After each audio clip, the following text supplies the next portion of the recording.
đang nuôi đến 10 bé mèo lận.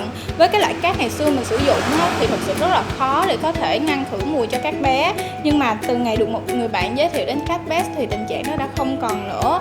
Với một bịch 10 lít của cát ngày trước mình sử dụng thì chỉ xài được từ 1 đến 2 tuần thôi. Nhưng mà hiện nay mình sử dụng Cat Best 8 lít lên đến 4 tuần mà vẫn chưa hết. Thật sự rất là thích Cat Best, vừa tiện lợi, hiệu quả lại tiết kiệm.